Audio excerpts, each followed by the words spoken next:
Hello, जय हिंद, नमस्कार दोस्तों। आइए एक नए वीडियो में आप सभी को फिर से स्वागत करते हैं। दोस्तों, बिहार पुलिस का जीके का मॉक टेस्ट चल रहा है, जो कि सभी प्रश्न आपके लिए रामबाण से भी बढ़ के साबित होगा। दोस्तों, जितना भी प्रश्न है दोस्तों सभी एग्जाम में देखने के लिए मिलेगा।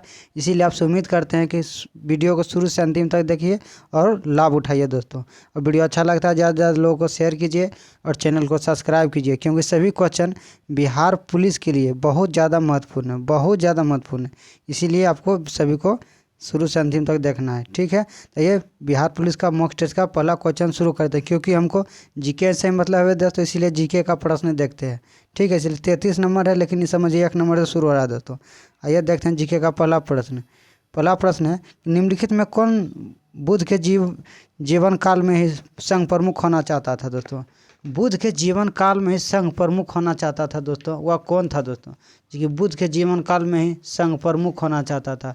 बहुत ज़्यादा महत्वपूर्ण क्वेश्चन है दोस्तों, कि बुद्ध के जीवन में ही वह संघ प्रमुख होना चाहता था। इसका सही आंसर हो जाएगा दोस्तों, इसका सही आंसर हो जाएगा ए नंबर देवदत्त। देवदत्त जो कि बुद्ध के जीवन काल में बहुत ही प्रचलित था दोस्तों, इसीलिए बुद्ध के जीवन काल में यह संघ प्रमुख होना चाहता था, लेकिन ऐसा संभव नहीं हुआ दोस्तों। जब तक गौतम बुद्ध जिंदा रहा वही था दोस्तों, इसीलिए इसका सही आंसर है देवदत्त संघ प्रमुख होना चाहता था। गौतम बुद्ध का जन्म कब हुआ था दोस्तों? आपको याद रखना, 563 BC। 563 BC में गौतम बुद्ध का जन्म हुआ। बहुत पूछा जाता है दोस्तों, कहाँ हुआ? लुम्बिनी जो कि एक नेपाल में पड़ता है। अगला प्रश्न है, उपनिषद काल के राजा अशवपति कहाँ के शासक थे? उपनिषद काल के राजा अशवपति कहाँ के शासक थे? उपनिषद काल के राजा अशवपति कहाँ के शासक थे? इसका सही आंसर हो जाएगा दोस्तों बी नंबर, केकक के राजा थे। उपनिषद काल के राजा अशवपति कहाँ के शासक थे? केकक के शासक थे। अगला प्रश्न है, वैदिक नदी कुंभा का स्थान कहाँ निर्धारित होना चाहिए था? जो वैदिक नदी से कुंभा था दोस्तों, उसका स्थान कहाँ तक निर्धारित होना चाहिए था? ठीक है, इसका सही आंसर हो जाएगा दोस्तों ये नंबर, करेक्ट आंसर हो जाएगा अफगानिस्तान। वैदिक नदी कुंभा का स्थान कहाँ तक निर्धारित होना चाहिए था? सही आंसर है अफगानिस्तान तक, ठीक है। अगला प्रश्न देखते हैं, अनबरत सुलोही नामक ग्रंथ किसका अनुवाद है? अनबरत सुलोही किस ग्रंथ का अनुवाद करके उसका नाम रखा गया? अनबरत सुलोही नामक ग्रंथ किसका एक अनुवाद है? किस ग्रंथ का अनुवाद करके उसका नाम अनबरत सुलेही रखा गया? इसका सही आंसर हो जाएगा दोस्तों ये नंबर, पंचतंत्र का अनुवाद करके उसका नाम अनबरत सुहोली रखा गया। अनबरत सुहोली, पंचतंत्र ग्रंथ का नाम अनबरत सुहोली। अगला प्रश्न है, अलाउद्दीन खिलजी के सेनाध्यक्ष में कौन तुगलक वंश के प्रथम सुल्तान थे? अलाउद्दीन खिलजी के सेनाध्यक्ष में कौन तुगलक वंश के प्रथम सुल्तान बना? अलाउद्दीन खिलजी के सेनाध्यक्षों में कौन तुगलक वंश का प्रथम सुल्तान बना? इसका सही आंसर है गाजी मलिक। ये नंबर करेक्ट आंसर है दोस्तों, जो कि अलाउद्दीन खिलजी के सेनापति थे और तुगलक वंश के प्रथम सुल्तान बना। सही आंसर है गाजी मलिक। अगला प्रश्न है, किस सेनानायक को बीजापुर के सुल्तान ने 1659 ईस्वी में शिवाजी को दबाने के लिए भेजा था? किस सेनानायक को बीजापुर के सुल्तान ने शिवाजी को 1659 में शिवाजी को दबाने के लिए भेजा था? इसका सही आंसर हो जाएगा दोस्तों बी नंबर, अफजल खां को शिवाजी को दबाने के लिए बीजापुर के शासक ने किसे भेजा था? सही आंसर है अफजल खां सही आंसर है। अगला प्रश्न है कि निम्नलिखित में से किसने सांप्रदायिक अधिनिर्णय घोषित किया? निम्नलिखित में किसने सांप्रदायिक अधिनिर्णय घोषित किया? सांप्रदायिक अधिनिर्णय किसने घोषित किया? बहुत महत्वपूर्ण प्रश्न है, किसने सांप्रदायिक अधिनिर्णय घोषित किया? इसका सही आंसर है ए नंबर, रेमजे मैकडोनाल्ड। बहुत बार एग्जाम में पूछा जाता है दोस्तों, रेमजे मैकडोनाल्ड का समझ किससे? सांप्रदायिक पंचांग भी कहीं लिखा रहता है, सांप्रदायिक पंचांग या सांप्रदायिक अधिनिर्णय कहीं भी लिखा रहेगा, एग्जाम में पूछेगा, तो आंसर है रेमजे मैकडोनाल्ड।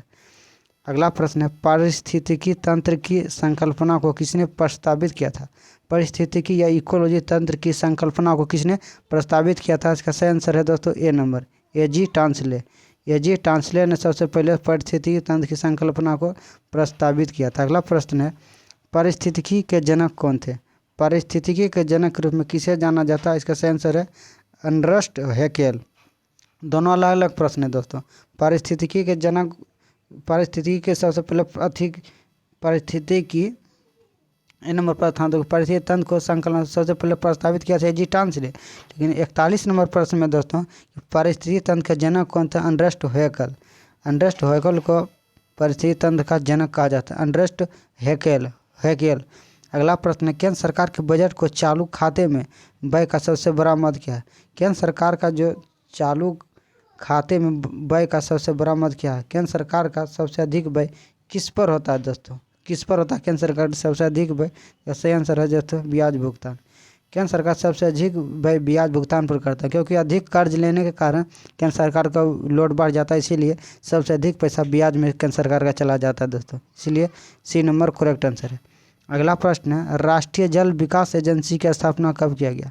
राष्ट्रीय जल विकास एजेंसी की स्थापना कब किया गया? इसका सही आंसर है ए नंबर 1982 में। राष्ट्रीय जल विकास की स्थापना 1982 में किया गया। अगला प्रश्न है, निम्नलिखित में से किस एक जगह मुक्त व्यापार क्षेत्र नहीं है?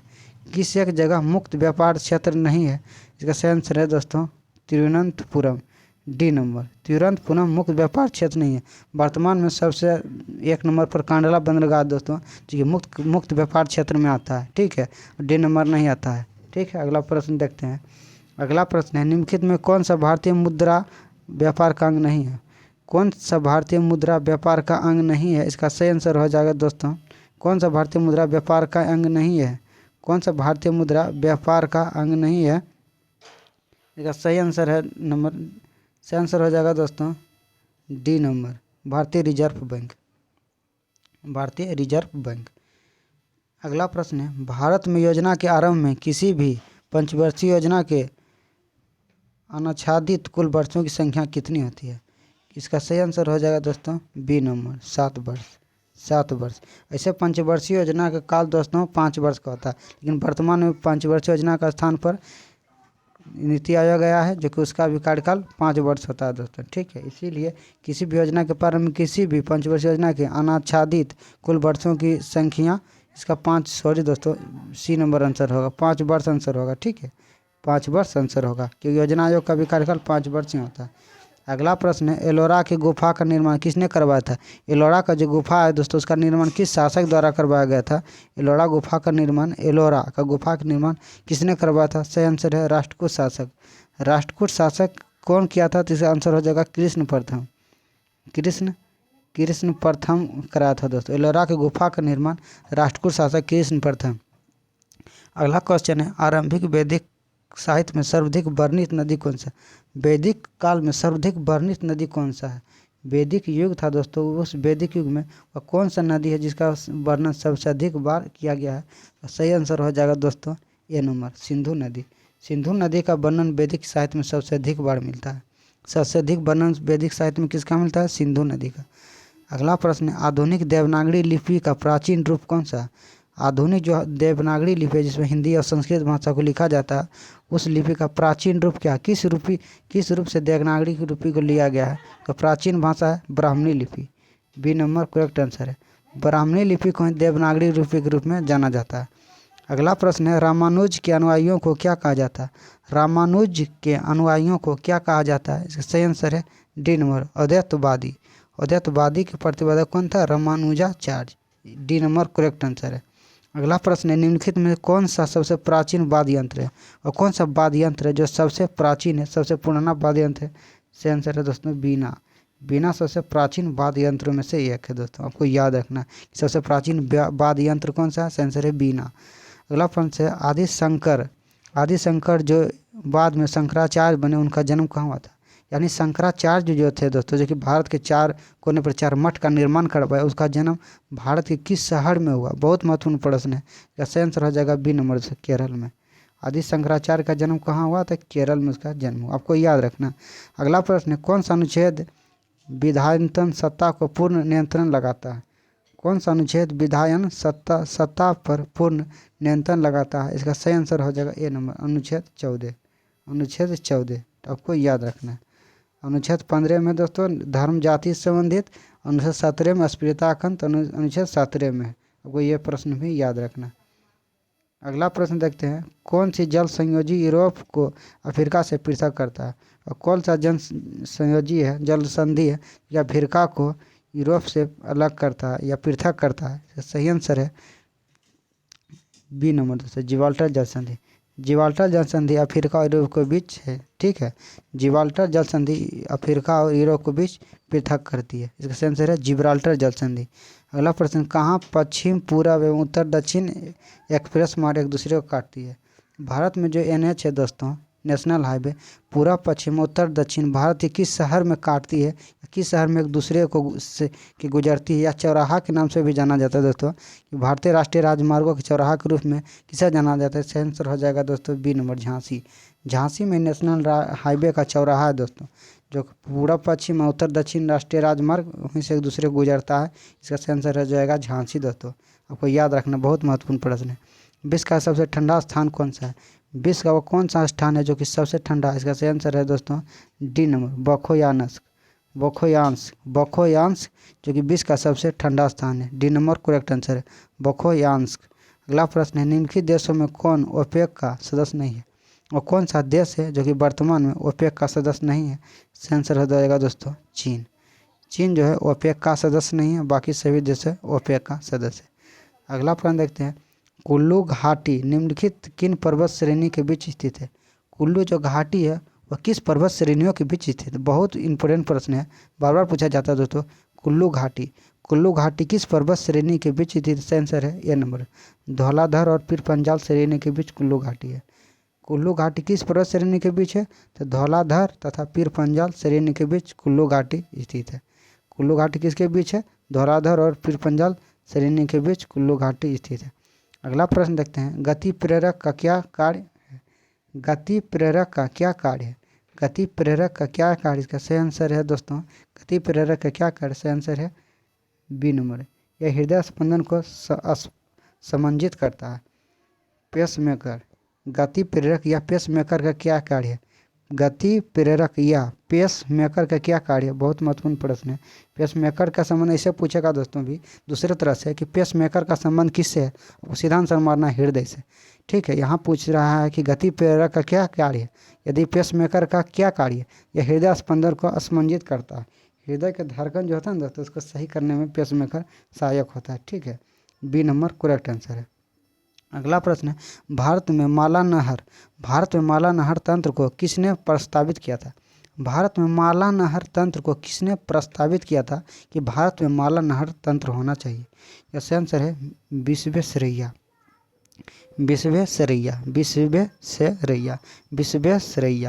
बी नंबर करेक्ट आंसर है।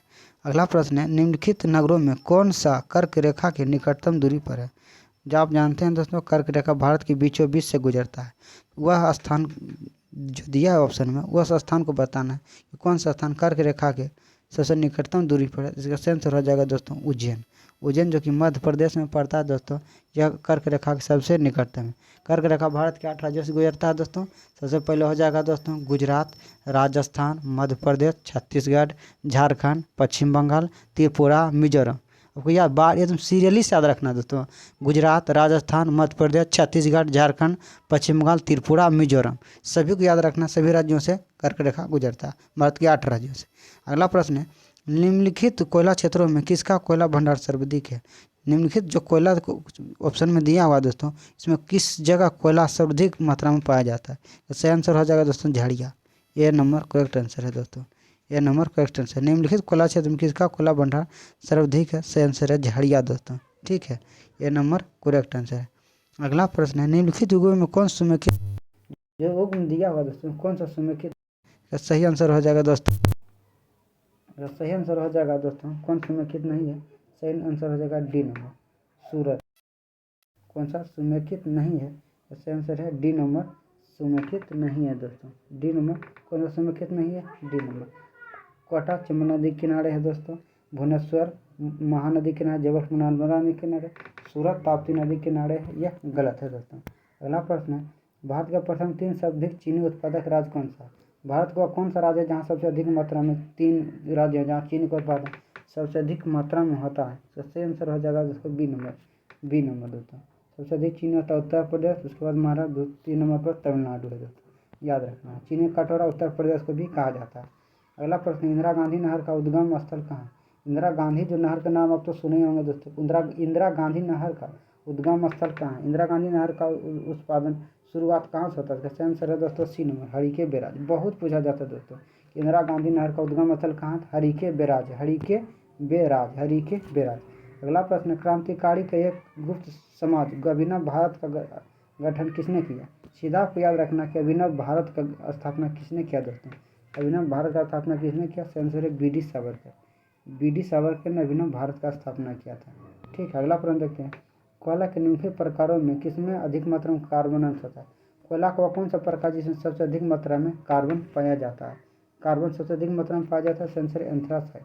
सबसे अधिक मात्रा में कार्बन किसमें पाया जाता है? एंथ्रासाइड में। और सबसे कम कार्बन किसमें पाया जाता है? पीट में। ये भी याद रखना है, सबसे अधिक पाया जाता है किसमें दोस्तों? एंथ्रासाइड में, सबसे कम पीट कोयला में, याद रखना। अगला प्रश्न है कि निम्नलिखित में कौन सा एक ईसा पूर्व 6वीं शताब्दी में प्रारंभ में भारत का सर्वाधिक शक्तिशाली नगर राज्य था?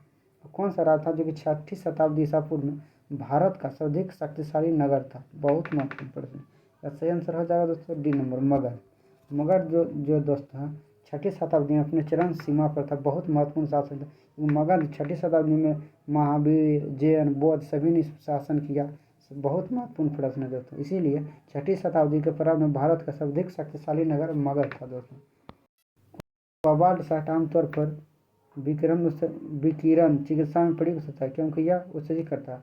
सीधा आपको याद रखना, कोबाल्ट साठ कौन सा किरण उत्सर्जित करता है? सीधा आपको याद रखना, सीधे भाषा में दोस्तों, कि कोबाल्ट 60 जो कौन सा किरण उत्सर्जित करता है? कोबाल्ट 60 कौन सा किरण उत्सर्जित करता है? कोबाल्ट 60 कौन सा किरण उत्सर्जित करता है? आंसर है गामा किरण। कोबाल्ट 60 कौन सा किरण उत्सर्जित करता है? आंसर है गामा किरण उत्सर्जित करता है, गामा किरण दोस्तों। ये आखिरी क्वेश्चन था दोस्तों। ठीक है, वीडियो अच्छा लगता है दोस्तों, ज़्यादा लोगों को शेयर कीजिए, चैनल को सब्सक्राइब कीजिए। ठीक है, बढ़िया से देखिए दोस्तों, सभी क्वेश्चन आपके लिए बहुत ज़्यादा महत्वपूर्ण है, इसीलिए इधर उधर ढनक से अच्छा एक जगह मन लगाकर पढ़िए दोस्तों। ठीक है, मिलते हैं अगले वीडियो में, तब तक के लिए जय हिंद, नमस्कार दोस्तों।